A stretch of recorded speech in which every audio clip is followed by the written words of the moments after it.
Hello, everyone, and welcome to Once Upon a Time in Black History. I am your host, Tamara Shiloh. I'm an author, educator, and owner of the Multicultural Bookstore in Richmond and in Las Vegas, Nevada. My podcast can be heard on Anchor, Apple, iTunes, Spotify, YouTube, and SoundCloud. So check us out and be sure to visit my website at Once Upon a Time in Black History. All right, so today we're going to talk about music, specifically a violinist. So here we go.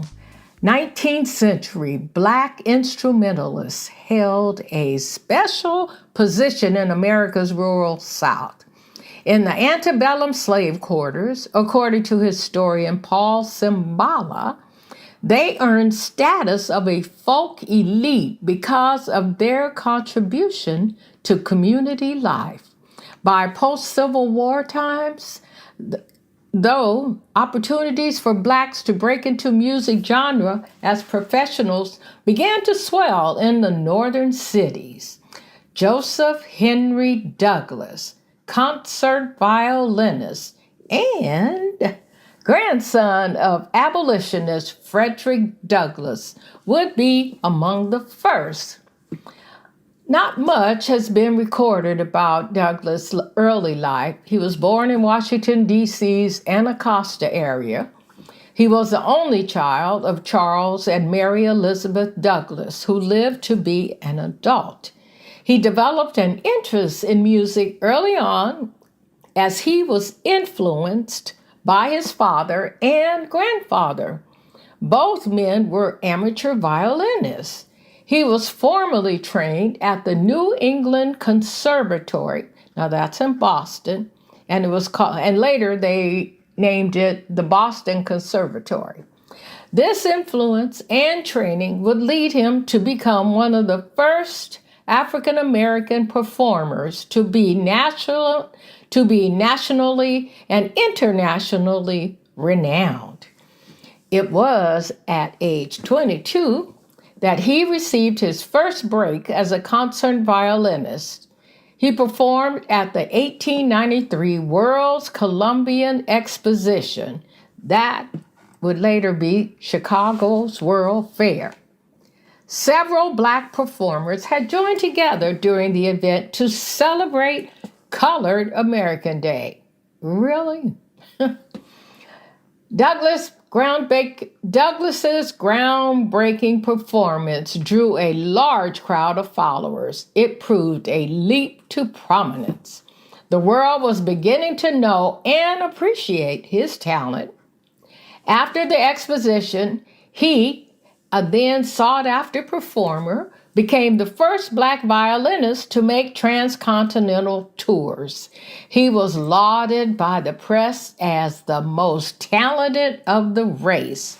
For 3 decades, he toured extensively, performing in every Black educational institution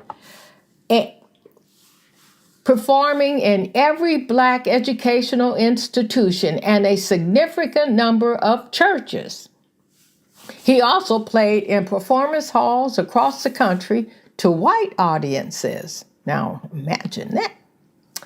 He performed for several U.S. presidents, including William McKinley, Teddy Roosevelt, and Howard Taft. By 1910, he was often booked at Carnegie Hall. He appeared at the Grand Military Concert sponsored by the U.S. Marine Band in Washington to commemorate the presidential inauguration of Grover Cleveland. For family members, he often played slave spirituals that he learned as a child.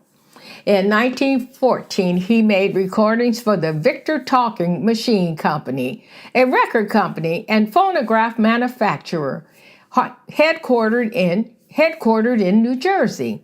He was the first violinist ever to do so, but the recordings, unfortunately, were never released. Douglass was also an educator and conductor holding tenured positions at Howard University in Washington, D.C., and the Colored Music Settlement School in New York City. Among his students was Clarence Cameron White, an African-American neuromantic composer and concert violinist. He was married to Fannie Howard Douglas, who was a musician as well. She often accompanied her husband's performances on the piano. The couple had 2 children, Blanche and Frederick III. On his death in 1935, his wife donated his violin, a copy of the German Stradivarius, to the U.S. Department of the Interior. Mr. Bridgerton of the Interior. Now, he was not the only famous virtuoso violinist. There was George Augustus Palgreen Bridgewater. He was George Augustus Palgreen Bridgewater, born 1778 and he died in 1860. He was a British musician of African descent. He was a virtuoso violinist who lived in England for much of his life. His playing impressed, how about this, Beethoven, who made him the original deductee of his Kreutzer Sonata after they presented its world premiere performance. And most recently, y'all, we have violinist Ty Murray, an African-American described by the Philadelphia Inquirer as a violinist with more than technique on her mind and a musician of exceptional assurance and style. She is the winner of the 2004 Avery Fisher Career Grant. She has appeared in recital with major ensembles around the world. You might want to Google Ty Murray and see more about her. All right, then. Thank you for listening to Once Upon a Time in Black History. Remember, if you're interested in purchasing books about Black history, you can find a great selection at my bookstore, themulticulturalbookstore.com. Thanks again. My name is Tamara Shiloh, and see you next time.